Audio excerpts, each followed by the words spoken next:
Good morning. Thanks for coming. I'm Jack OMalley, State Representative.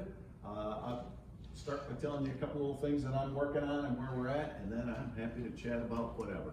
So, two things that I think are important. One of them popped up here as we were chatting, so I'll bring it up. But Lakeshore, the high water and whatnot is pretty amazing because it's not just the lakeshore. You don't hear about it as much, but inland lakes are also on the rise, groundwater's on the rise, rivers and streams are on the rise, and so it's a real issue. And one of the talking points and things is they're predicting potentially another foot rise this summer.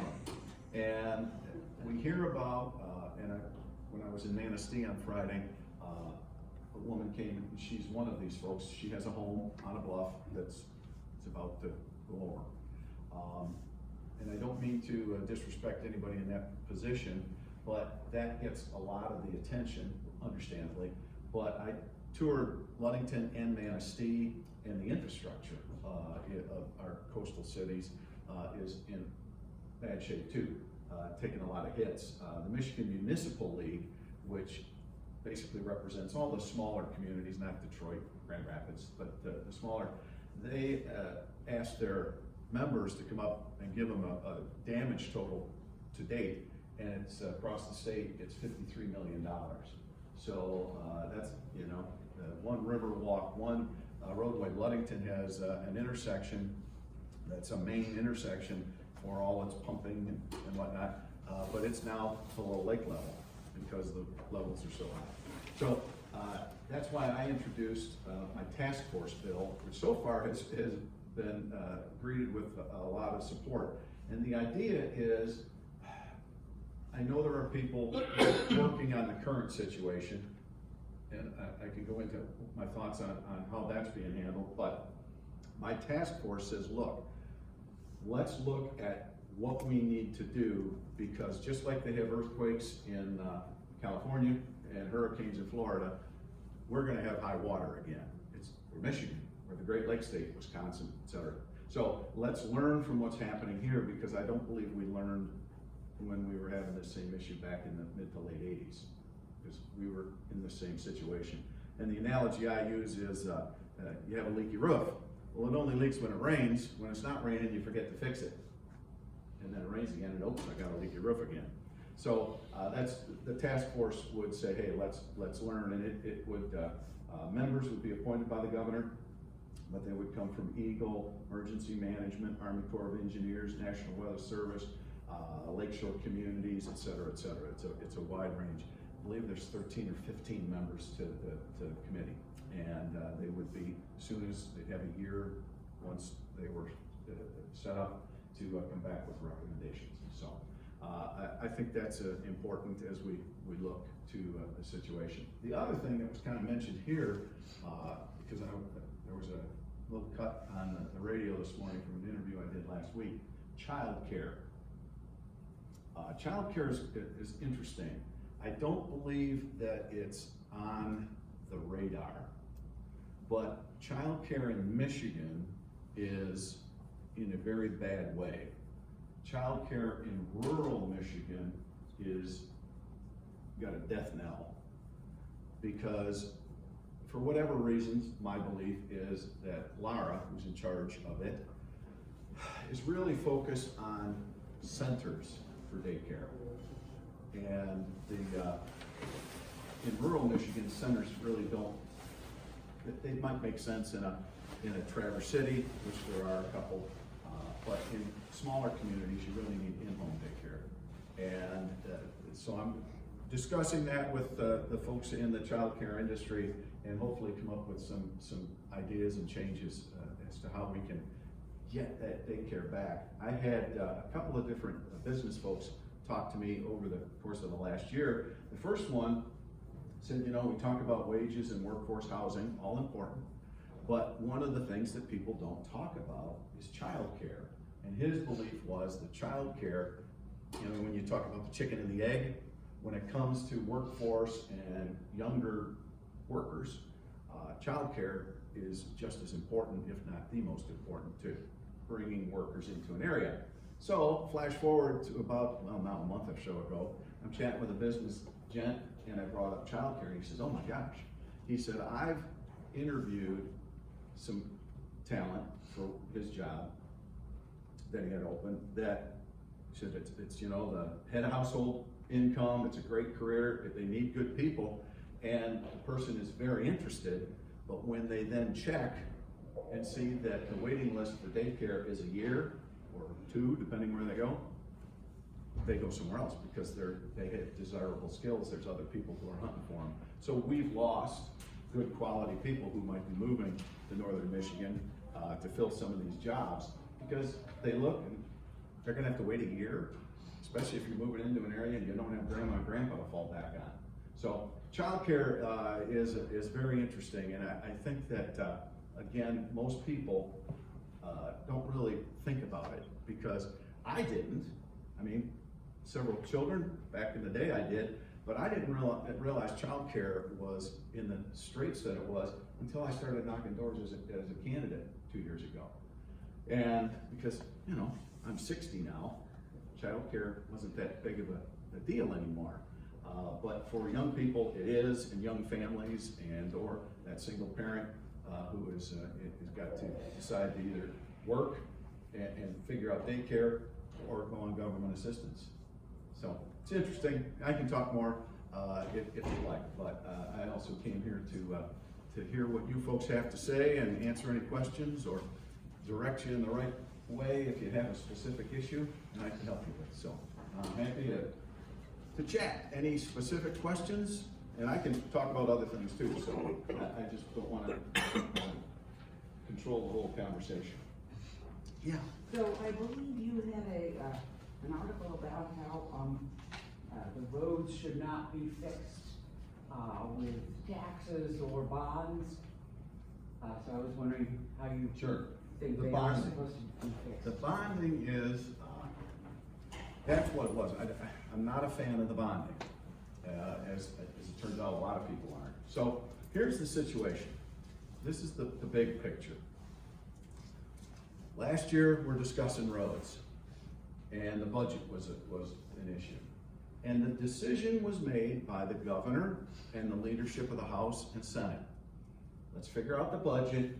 We'll come up with a road funding plan when that's done. It's fine. We move forward. There was some issues with the budget at the end of the year. The governor stopped talking and negotiating. October 1st rolls around, the legislature by law has to submit a budget. We do. In that budget, there was a one-time appropriation of $375 million. The governor calls it a gimmick and doesn't like it, which is her prerogative. So when she does her vetoes, she takes that money and uses it elsewhere in transportation for public transit, I believe it is. But she's upset because we put $375 million in there for this year. And I'm thinking, I thought we were supposed to wait until the budget was all set, then we're gonna figure out a roads plan. But she wasn't happy with that. Okay, that's her prerogative. So now, before we sit down and talk roads, because she's still not talking, when our leadership brings up the topic of roads, the governor does not engage. That's important to know, I believe. So she doesn't like the one-time appropriation to help fix roads this year, you know, some extra money. So she comes up with a bonding proposal that only fixes state roads. There's 8% of the roads in the state of Michigan are the state roads, the I roads, the M roads, the trunk lines. 92% of the roads in the state of Michigan are local roads. One of the things I've been saying since I became more knowledgeable as chair of transportation, the roads issue in the state of Michigan really is a local roads issue because 92% of the roads in the state are local.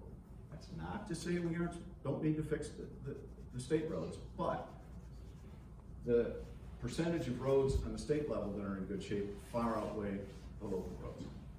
So I just find it interesting that the governor who called our $375 million one time, just put it in there so we can fix the roads, looking to come up with a plan, calls that a gimmick, but then comes up with bonding And that bonding, it will only go to roads deemed economically important, which when you look at the map is primarily southern Michigan, which I get. There are more roads down there, more people, fine. But the bonding, she proposed that bonding in her state address on a Wednesday. Less than 12 hours later, the State Transportation Commission okayed it. Less than 12 hours later. No oversight, no discussion. It's gonna be $3.5 billion, and over the 25 years of that loan, the interest payments are gonna be $1.6 billion. That's a lot of money. And I guess, let me say, I don't necessarily have a problem if in the discussions, we all agreed that, yeah, the bonding was the right way to go. Personally, I don't think that would have happened, but I would have been, okay, at least we had a discussion. So now, when I had, as transportation chair, I had some oversight hearings, and we brought in MDOT and the Treasury Department, and said, explain the bonding to us. And they did, and I said, Paul Adjuba, who's the director of MDOT, was sitting there, and I said, Director, when the governor talked about a roads plan, she said she was gonna need to triage the roads plan, meaning a multifaceted approach. Okay, bonding, that's one facet. What are the other facets of your road plan? And he kind of shrugged his shoulders and said, the legislature will have to figure that out. So, that's why I'm not a fan of bonding. I think it was a gimmick. She is now not talking about roads at all. It's her prerogative, she can do it. I'm not arguing that. Legally, constitutionally, she can do it. I don't think it was a good idea, and I don't think, more and more, I think her fix the roads was a 45-cent gas tax, and that's where she's gonna plant her flag. So we'll see how it all plays out. Hopefully we can get something done. Hopefully she comes to the table so that we can negotiate something and get the local roads fixed, because the local roads, I said, somebody asked me a question about the idea of fixing the highways, primarily in southeast Michigan, which I'm not arguing, don't need some work. But I said, you know, I have family that live in the Detroit area, southeast Michigan. I said, and I'm sure they're gonna love it in a year or two when the freeways don't have any potholes. But when they exit that freeway and have to get home, they're gonna be on the local roads. And those local roads are still gonna stink. We need an overall plan. So that's why I'm not a fan of the bonding. That wasn't my question. Oh, I thought it was. I'm sorry. My question is, what is your plan for fixing them? Sure. Well, there's lots of things if you were to sit and discuss it. My plan would be, right now, is because I do believe there is a local road issue. The one bill that is now over in the Senate is called force accounts. Our bill package, we have a 12 bill package that are moving out. We're gonna vote a few more of them out this week. One, force accounts, give you a quick example. Because to just say fix the damn roads is easy to say, but roads are very, very, very complicated. So force accounts, what's a force account? A force account says that a county, as it currently stands, if $100,000 they can spend on fixing roads, but anything over that, they would have to bid it out. Well, a culvert, average culvert, costs about $250,000. But a county is capable of repairing and fixing culverts. So what we've done is we've upped the amount, negotiated with the road builders, MITA is their representative, and the County Road Association. We've come to an agreement, $300,000, and up to $800,000, $300,000 on any job, up to $800,000 in a year, which would allow locals to move quicker and spend money smarter. Also, what we're doing is a thing called asset mapping. There was, if the bill goes through, which hopefully it will, back in the 2015 road plan, it said, look, counties need to provide an asset mapping plan. And what that says is, what's the worst road to your best road? But the state has a system right now that says you have to spend the money you get from the state. you have to spend 75% on primary roads, 25% on secondary roads. Asset mapping, our plan says, as long as you've listed what roads are bad, spend that money to fix the roads that are bad. What happens if most of your roads are secondary roads and they stink? Let's use that money to fix the roads that need to be repaired, not some arbitrary 75-25. Then it goes on and on. So those are ways that I believe, and again, fixing roads isn't easy. Then we need to, the shift at the pump, taking the sales tax. Michigan is one of the few, if not the only, state that there's a sales tax on the pump, on a gallon of gas. And what we're proposing is you take that 6 cents and make it an excise tax. That would raise $855 million a year. That would be all a gas tax. When you look at Michigan and the taxes paid at the pump, we're at, I can't remember the numbers, it's been a while, but we're like in the top 10. When you take the sales tax off a gallon of gas, we drop to the low 20s, like 21, 22, the amount of money paid at the pump. So that's a way to do it. Get that money and put it towards roads. So then we also have a couple of local options that we're proposing. I don't know if they'll get anywhere, but one would say, look, you can locally, county by county, vote of the people. If they choose, the registration fee could be bumped up a little bit. All that money would stay to the roads. One of the other bills we have in our package would also sort of lower registration fees. But it would allow a local community, county, Leelanau, to raise the registration fee by whatever amount of money that the people were willing to pay. The other would allow a local county to impose their own excise tax. 11 other states do that. So let's say Leelanau County, if they chose, vote of the people, to raise their gas tax by a nickel, they could. It's not something that every county would do, because again, how many gas stations are in Leelanau County? That's probably not a fix for a Leelanau, but it might be for a Grand Traverse or a Wayne. And that money would be in that county. It wouldn't be sent across the state. So, and that would be distributed by population and registration, so that the people who, in theory, the bigger towns would get more money because they have more cars and people. So, it's a complicated thing, but we need to sit down. There's lots of things we can do, but we need to discuss them. And right now, the governor's not coming to the table. So, I'm hopeful that she will. But bonding only fixes the state roads and those that MDOT and the governor choose, so we'll move forward. Yeah? These bonds actually already been issued, just by executive order or something? Or do they have to go through the legislature somehow to get approval? Because of the, going through the Transportation Commission, she has the power and the authority to do it. I don't believe they have been purchased yet, but they are planning to do so, yes. Over the course of the next 3 years, $3.5 billion in bonds. So basically, it's just administratively taking on that kind of debt. Correct. And the money would come out of the MDOT Transportation Fund off the top, which in theory then would affect the locals again, because that debt service would come off MDOT's portion, and which, okay, that's coming from MDOT, but down the road, MDOT won't have that money to spend on roads again. Yes, sir? As you may recall, I'm on the board of the area agency in Northwest Michigan.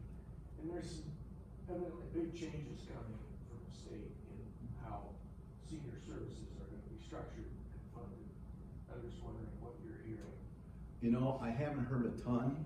I've been focused a lot on roads and that sort of thing, but I haven't heard. I know there's been a lot of discussion about the mental health services in this area and whatnot, but I haven't heard a ton. To be honest, I probably should get a little more up to date, and if you have any information, please. I'm going to Calcasting today for open meeting with us.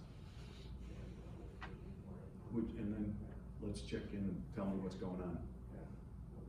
the big worry is that it's gonna be all focused on southeast Michigan or southern Michigan. Yeah. And it appears we have a governor for southern Michigan, not for the rest of the state. Well, I wouldn't disagree with you. I believe, I refer to it as an urban versus rural. And another thing, I forget their name, the Northern Regional Chambers of Commerce. There's a specific name that I don't remember. Traverse Connect. Well, it's another group too. Traverse Connect and another group have proposed to the governor of creating a cabinet level position, a rural director, and that person would become, I'll use the term, they didn't, but an ombudsman, a representative of rural Michigan, because we have concerns and issues that are different from the urban folks. And I think it's a good idea, because when you talk about it, and I think I might have used this here because it's important. Knuckles North, there's 13 representatives and senators. Oakland County has at least 10, if not 12. So we're outnumbered in a lot of ways. And so we've got to, we're always in there pitching. So it would be nice to have, a rural Michigan director to be there to help advocate for us for issues that are different. Because, people are moving, and we're moving more south and more urban.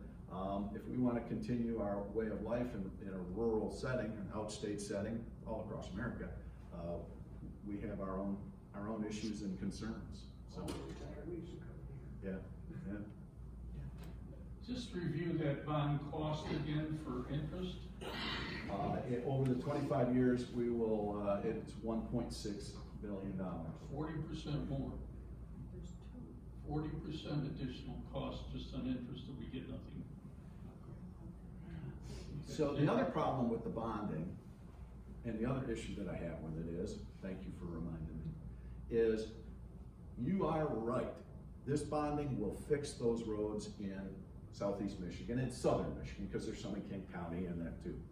The problem is, you fix a road, but everybody agrees that the biggest problem is maintenance.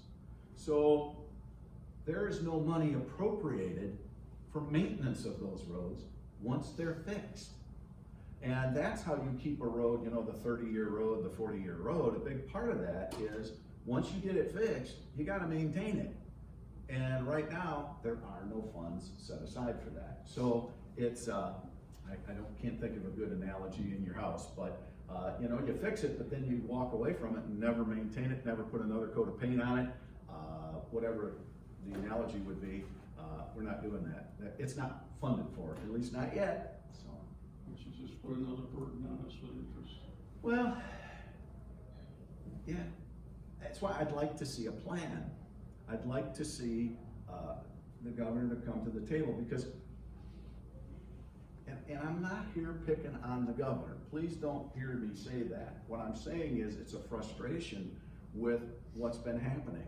And that is that last September, when we were trying to negotiate that budget, with 3 weeks to go, the governor walked away from the table.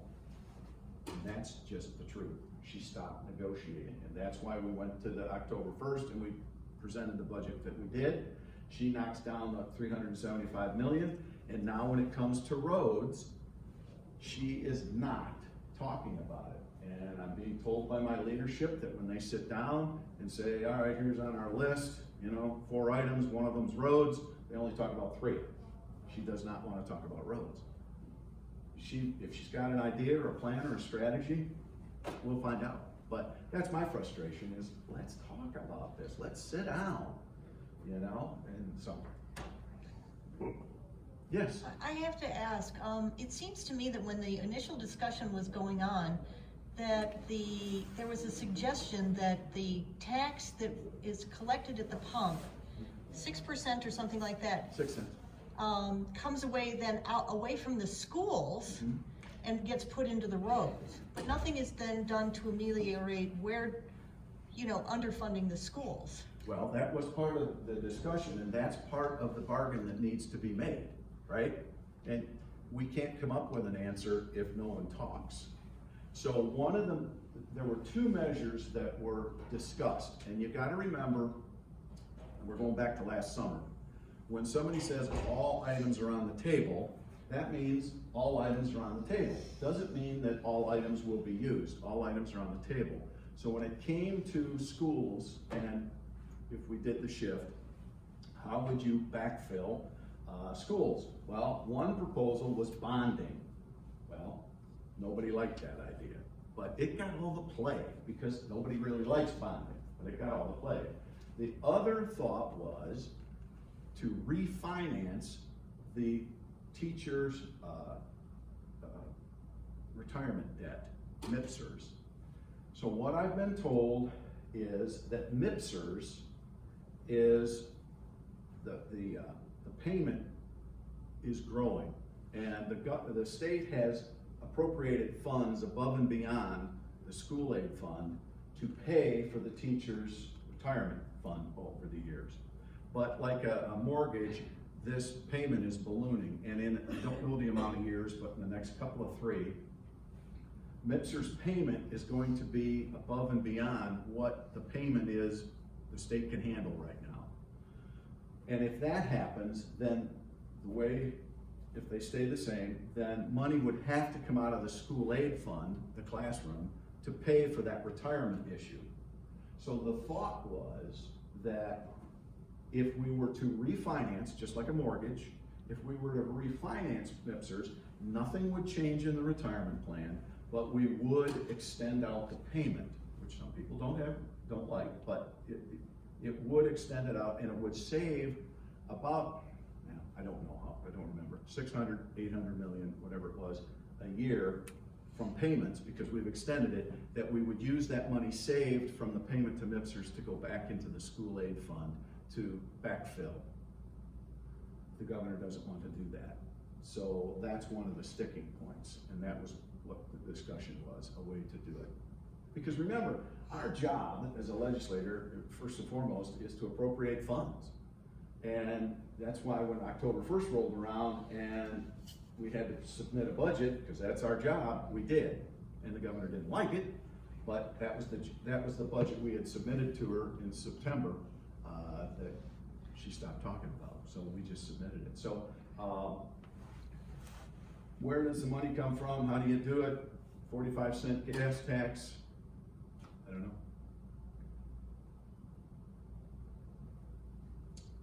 Well, wait a minute. You've already had a question, sir. Yeah, I'm here representing Lakeland, what is now, I was here last year under Northport Energy, we're now Leelanau Energy, we're promoting renewable energy in the county. And I am the chair of the Public Policy Committee, and we are actively promoting several bills which are before the state legislature. Okay. We had success last year, and I think you voted for the bill which exempted residential solar from local tax assessment. That was very good. There are several bills now before the state legislature which we want you to consider. One of which I assume you're in favor of because you're a co-sponsor of, and that's the community solar bill, which will enable organizations like us to develop a community solar farm. The other bills are a set of 3 bills that are before the Senate now, which is called Powering Michigan, which is enabling renewable energy and distributed energy within the state. One will lift the 1% cap on renewable energy, and the state of Michigan is about to hit that, which will stop the renewable energy. And the solar industry employs a lot of people, including up here in northern Michigan. I will just stop that industry. Do you have those Senate bill? I'll give you some information, some references on that. Good. But what we want you to do is support these bills for supporting renewable energy, we'll support jobs, and we'll do the right thing as far as the macro environment with renewable energy in Michigan. And the community solar thing is a really good community building one, and I think you know a bit about that, and we appreciate the support. Sure. And I have another issue, if I can, say I'm doing this on somebody else's behalf, a neighbor, who's a member, Karen Hill, who's a member of the Leonard Township, Planning Commission. There is a bill up before, the Senate, which is going to exempt sand and gravel mining, from local, government, approval. And our local planning commission feels very strongly this is taking away power from local government and local, township government. And it's starting in the Senate, whether we're going where we don't know, but we urge you to, oppose that if it gets. Let's talk about gravel for just a minute. You're absolutely right. I don't know what the situation's gonna be, what it's gonna look like coming out of the Senate. I also think that there will probably be a House version of that. And I've been, in real good talks with Casson Township, because Casson Township is really kind of ground zero of the aggregate issue in the state of Michigan. And I know there've been some people in the district who want me to come out opposed to the aggregate situation.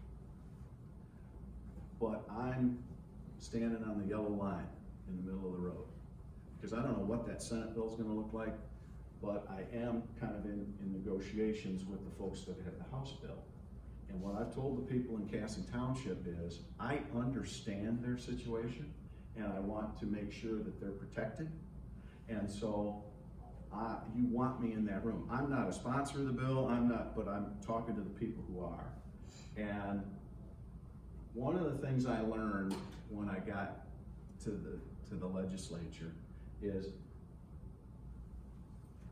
depending on the bill, there are people who want you to come out and say, I am against it.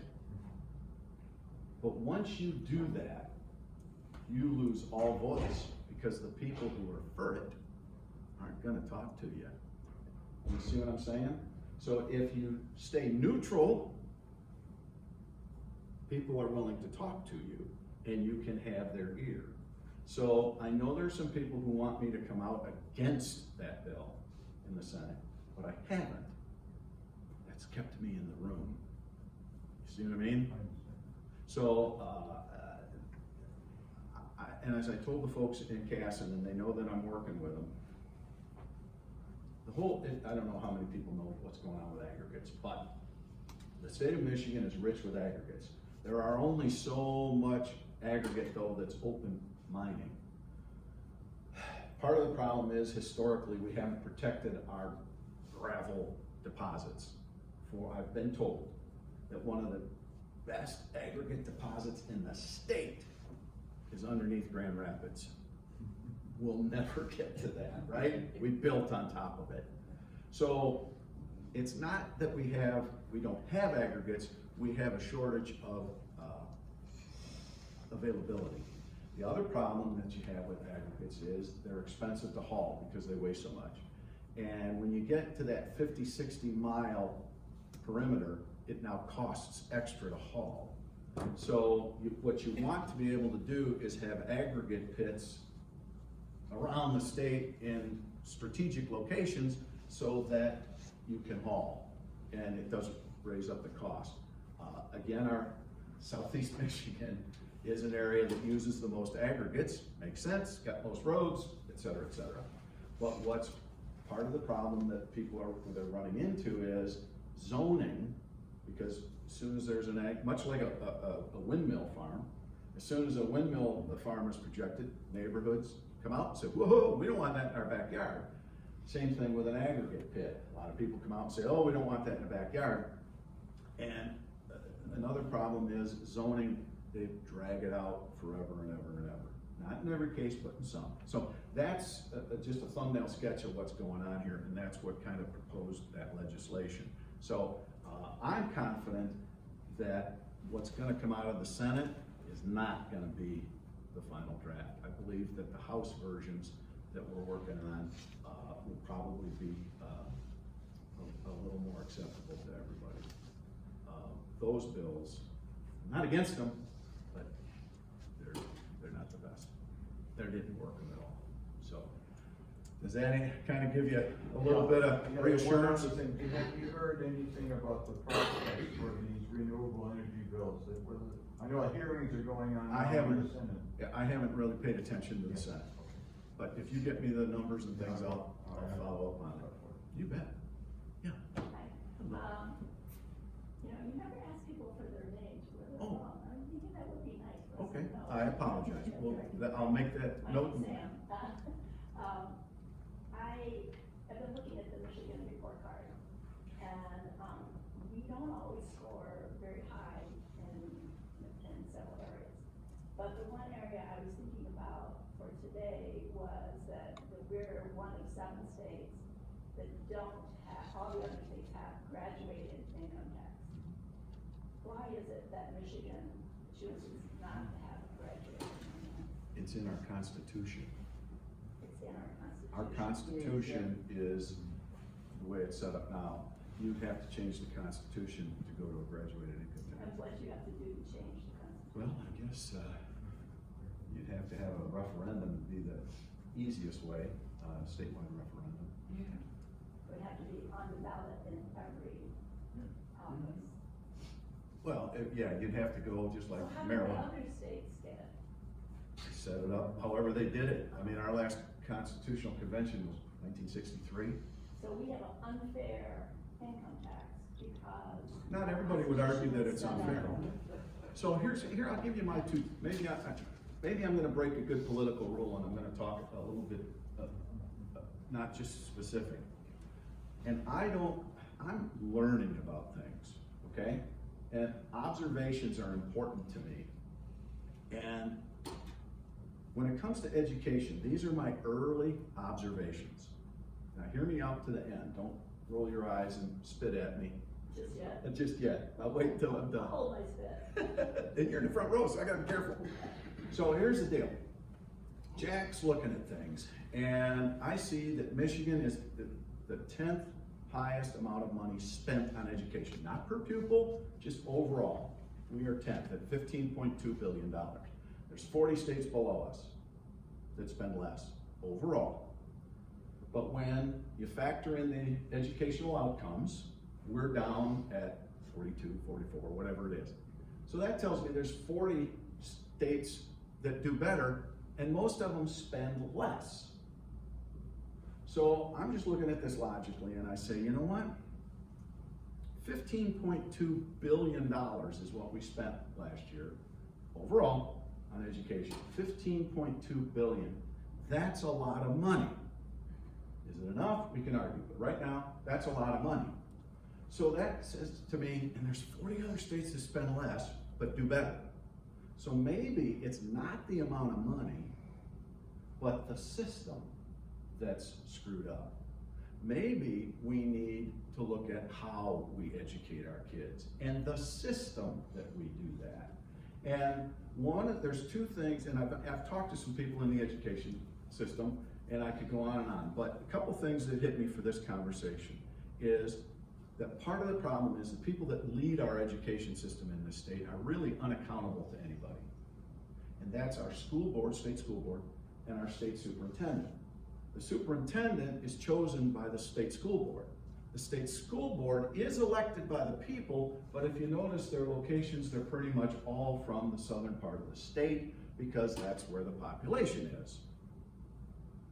So there are two bills that are out there now. I don't know where they're at. I don't think they're getting even a lot of steam, but I like them. One says that the state superintendent would be appointed by the governor. Some accountability, whether it's Democrat, Republican, they'd be accountable to the governor. That the state school board would be a vote of the people, but we would change the structure of the school board to represent the Court of Appeals districts in the state, and I think there's 5 of them. And so you'd have a school board member representing each one of those districts. So for example, the western side of the state would have a representative. That person would have to come and campaign. So now I maybe know that person, or I have a better chance, and they would represent their area, as opposed to the vast majority of school board members historically, the urban world, if you will. again, back to that, we've gotta have some designation between urban and rural. We need more representation. So, the UP would have somebody from the Upper Peninsula representing the people of the UP and the school districts of the UP as to where we're at. And maybe that's a good way to start getting some accountability into the system. And I could go on and on and on, but none of it, I don't have any plan, but those are two bills that are out there that I like, because it's giving us an opportunity to have some input as to how things are done.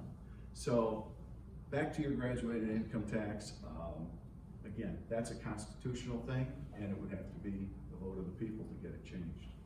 So, wait, somebody else? Is it something you would support? No. Really, why? Because I think the system is good, and we need to fix the system. If That's all, part of the system. I disagree. I think the system is, man, I'll tell you what. I'm trying to meet with educators from the district and some of the surrounding, because they come together because of ISDs and things. But there is so much more to this than just money. And I really believe the system is what needs an overhaul. When I started running, I was talking to some people and I said, you know, my gut feeling is the education system needs a big change. And he said, good luck. This is such a sacred cow with so many people that as soon as you talk about anything, there's whatever you bring up, somebody's gonna come at you because everybody's protecting their turf. And I don't have turf. I just want things to work. So, and I'm not a major tax guy, so I think that the system that we have works pretty good. We're putting 15.2 billion into the system. Yeah, but, it's so unequal. We can tell by zip codes, the school to prison pipeline, by where you live. Those schools get way less money than schools in Bloomfield. Well, part of that reason was, and that's why we're trying to change the per pupil funding formula to 2x, the governor proposing back to a 1x, because I do agree, there is, but that was set in many years ago. The other thing that probably needs to be looked at, and again, it takes some hits, but I think we need to seriously look at, do we change Proposal A and the Headley Amendment? Those were all set up 30 plus years ago, one of them based on property values. Well, property values have changed from back in the day. So before we go too crazy, I want to say, let's look at what we're doing and how we're doing it right now, and are there things that we can change? I don't claim to have the answer, but I think that we need to sit down. My standard joke line is, we need to get the players in the room, lock the door, and don't give them any pizza till we get an answer. Because I think it can be done, but we have to realize that it's not just one simple fix. A couple things. A comment to, I reached in my pocket to get my wallet. There was 4 other hands in there. I don't need more. That $15.2 billion, does that include the teachers' retirement and benefits and all that? Earlier you mentioned that, you're having to take from another fund to cover that. Yeah, no, the Nipsers, obviously, yes. When it comes to the retirement fund, yes, there is part of that 15.2 billion. But to help defray some of those costs and bring them down, as I understand it, the state has appropriated extra funds to go towards that retirement plan. And that's part of the problem with restructuring. My last comment is, I like you're taking an option to look at other things other than the way it is. Okay? I like that. Yeah, I think we do. But as I've seen it, education is one of those things that everybody's dug in on, and nobody is willing, it's kind of like the roads. Everybody's got their idea of that fix that will make it better. And I'm thinking the whole system needs to just be, let's look at it all. And not just, let's go to a graduated income tax, or this or that. I say, let's figure this out, and I'll give you another one. Off the radar. Fire departments, rural fire departments. They're a dying breed. We gotta look at how to change that. Again, because rural America, rural Michigan is in a tight spot. How do we do that? I'll be honest with you, talking to some of the firefighters, they got their turfs too. So that's what, this is really an issue in everything. And I'm coming in truly as a guy who says, I don't know exactly what's the best thing. Let's find out. Let's talk. Maybe we'll have a couple of yelling matches across a table or something, but nobody has the silver bullet to fix schools, roads, fire departments. There's no one silver bullet, none. And if anybody thinks there's one thing to fix any problem, I would respectfully say you're wrong. I'm Charles Knapp, Cleveland Township. I'm dead set opposed to, we shouldn't have a state income tax at all. Other states get away with it just fine. And we need reasons to draw people in here, not drive them out. And taxes and regulations drive business away, and we're already off the mainstream. People have to make a turn to get here. So, We'd be better off without the income tax at all. now to be fair, and I try to be, and I claim to be an expert, but a little bit, I wouldn't mind not having an income tax. Problem though is, all those states that don't have an income tax, all their other taxes are higher. Yeah, you make it up elsewhere. You make it up elsewhere, so it's not as if you're not gonna be taxed. No, I understand. So, Okay. You wanna hear my plan, Brian? Not right now. Dan, you haven't spoken yet. No, So, my name is Tina, and I'm from Sutton's Bay, and I just moved here from the blue state of New Jersey. I know the whole bit about education very well. I'm retiring from Rutgers University, so. And I think one of the things that is important in what you gave us with the analysis that you did is that throwing money at it is not the answer. And that has been the answer for decades. I agree. Let's throw more money at the problem. And it's not a question of it. You just said that we're in the top for spending and at the bottom for results. Something is happening somewhere in the middle. And being from the Soprano state, I can kind of tell you where I think that money is getting misappropriated, probably. So I agree with you. Looking at it is the solution, not throwing additional revenue at it. It's just a feel-good response when you throw money at something like that and say, oh, look what we've done. We put more money into it, and you haven't even begun to scratch the surface. and that's why I say, I think that the spending, I think we can have an equal spending across the state when we change the system. And I'll give you a little example. Standardized testing. Standardized testing, I get that we need a standardized test. Because you gotta somehow say, okay, how are our kids doing? I think we have too many of them. Now, a lot of the problems that we have in education come from the federal government because they're mandates that we have to follow. But I'll give you a little one that passed this year that I thought is a good example. It was called the work keys test. The idea of the standardized test was to say, oh, some of the school districts said, we love the work keys test, don't do away with it. So the bill that passed said, if you want to give your students the work keys test, we'll pay for it. But we're not making it mandatory anymore. So the Grand Rapids folks get to keep the test they think is worthwhile. The others, however many school districts that were hating it, don't. We're saving $4.5 million. That's a good thing. So that's what I mean by overall, it was like, yes, this test is a good idea, let's give it. Well, there's only so much money. So let's make sure we're spending it smart. And I'll give you another one. This is just from, again, I'm not advocating, I'm just giving you some ideas of things I've picked up. I'm for school of choice because it makes sense. But, talking to some educators, school of choice can be used as a weapon against that school system. That's all right, that's a good tune. So, school of choice can be used as a weapon. But I get it, Detroit area, whatever, schools are in the tank, so you go to a charter school or you move, that's good. But what ends up happening is, Johnny gets brought into the principal's office because Johnny is doing a terrible job. Johnny's parents are brought in to say, hey, we got problems. Johnny is and his grades, is this, whatever the issue is. We need to do this. So Johnny's parents say, screw you, Johnny's a good kid. And they move to another school district.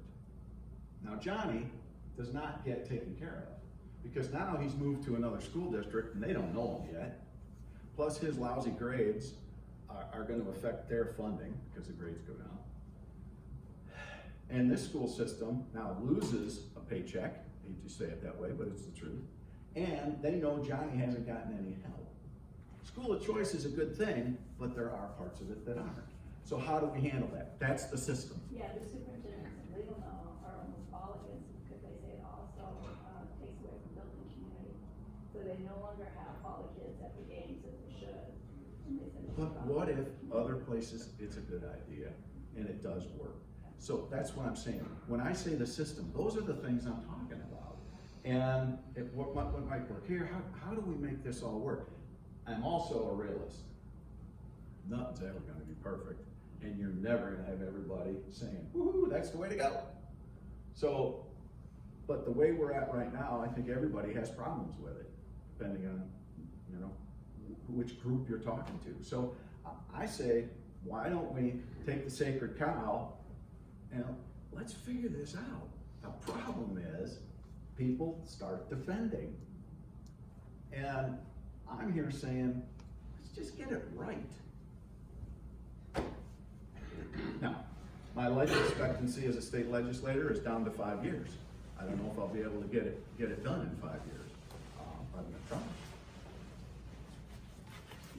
Yes, circle back around. I just wanted to point out that the Constitutional Convention that ruled no graduated income tax was 2/3 Republican and 1/3 Democratic, despite the fact that the state as a whole was 50-50. Well, that's the system of government we have. Seriously, but what if it had been reversed the other way?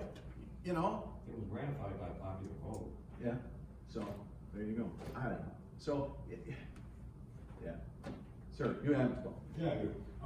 Let's get back to road funding for just a minute.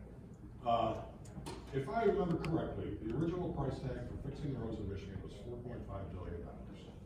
I think that the governor came through with a graduated increase at the pump to pay for this, 45 cents or something.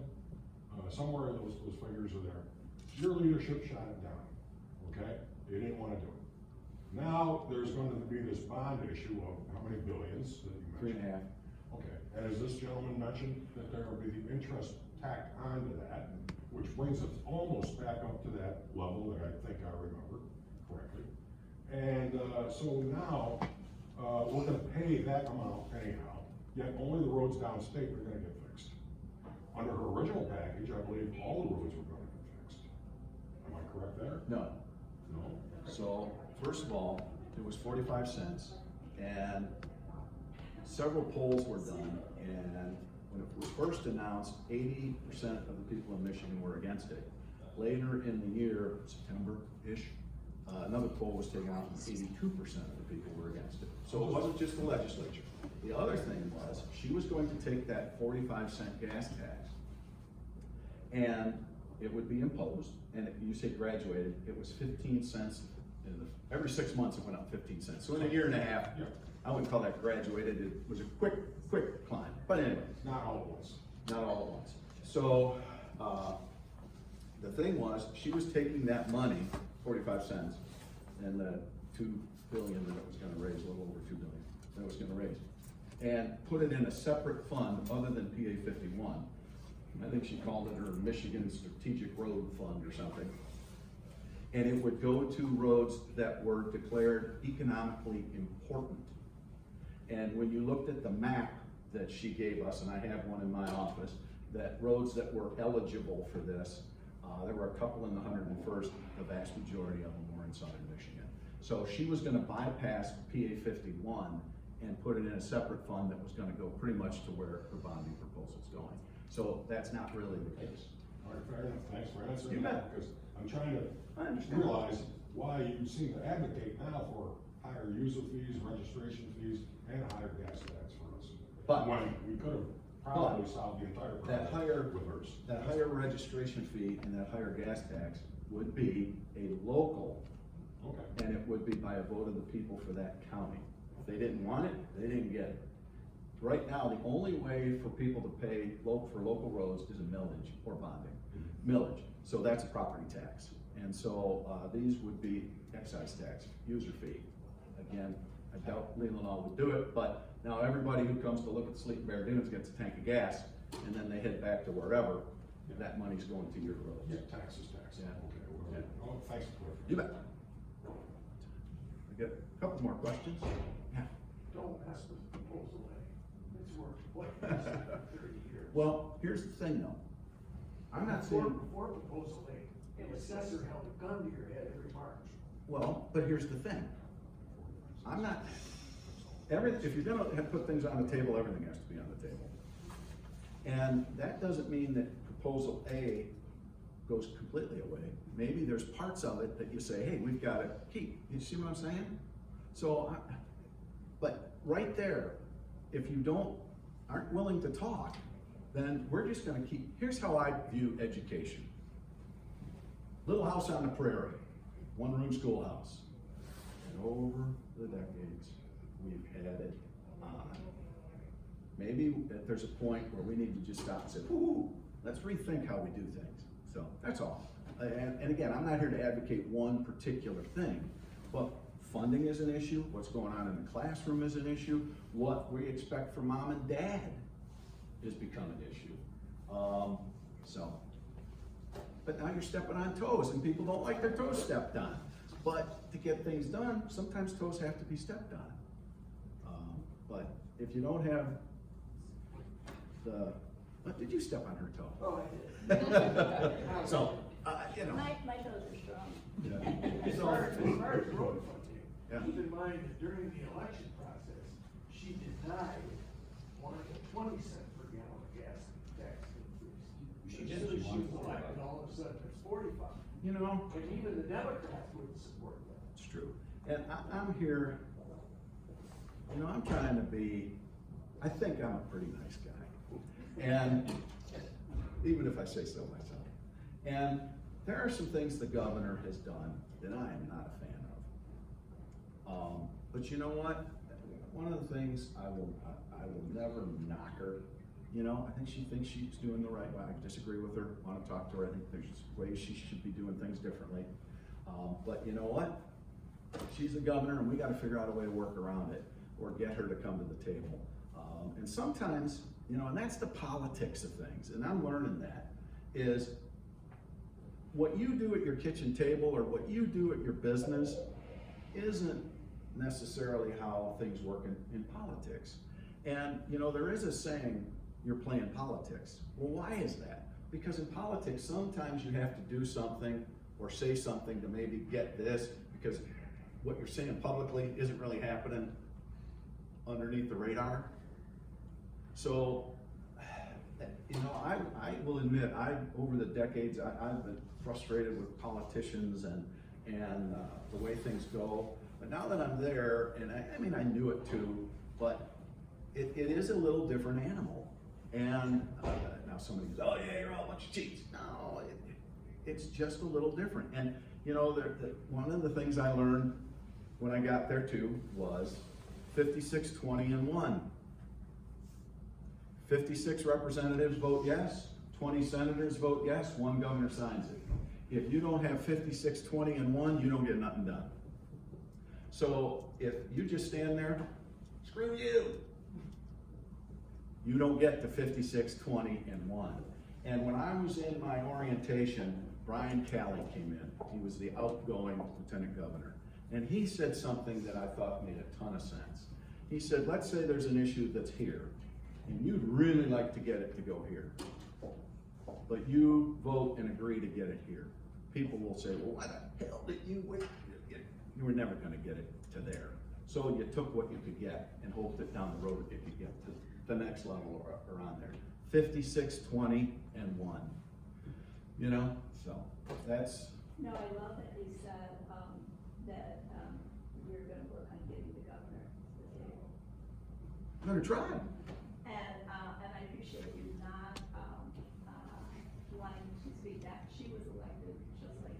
exactly. I feel Now, like people should. now, that doesn't mean that, No, that you have to like each other. or, no, yeah, I've met her, she seems like a very nice lady.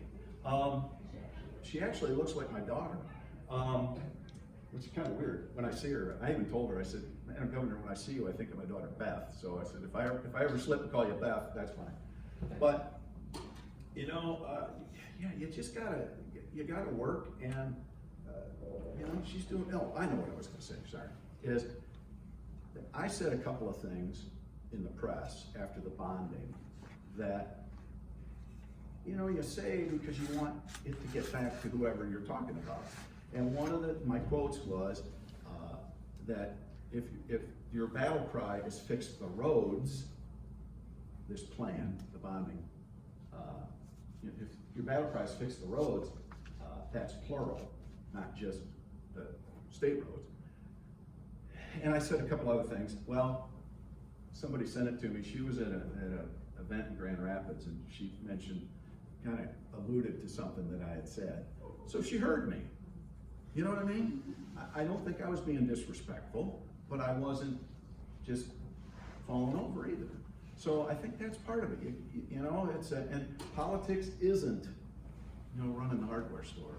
And so sometimes I know people can get frustrated, but 56, 20, and 1. It's a crazy formula, but it is what it is.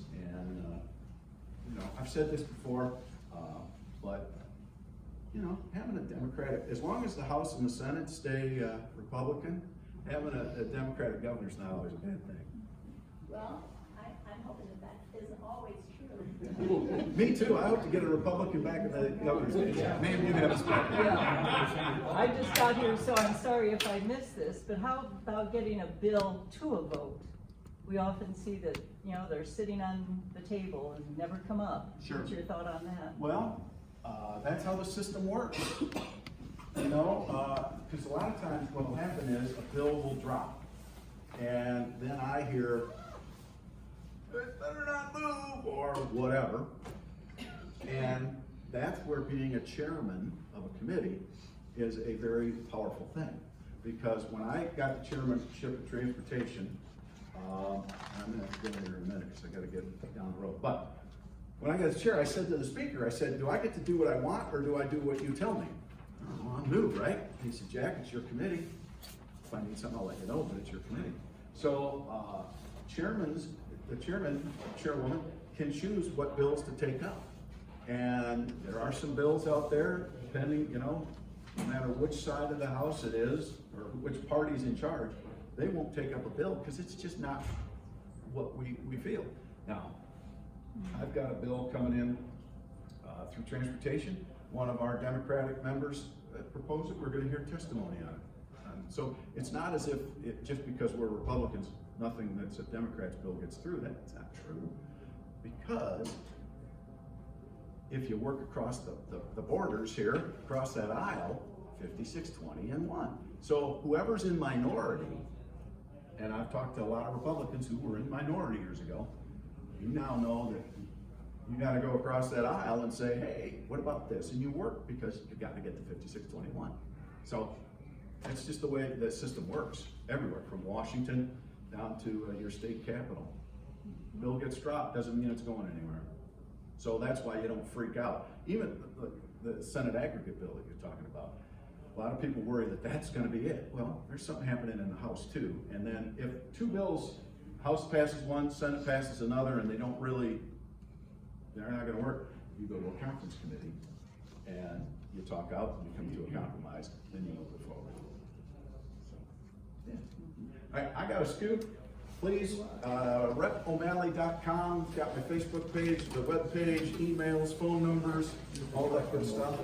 We'd welcome you to come up, you know, and visit our group. I would love to do that. So the second, third,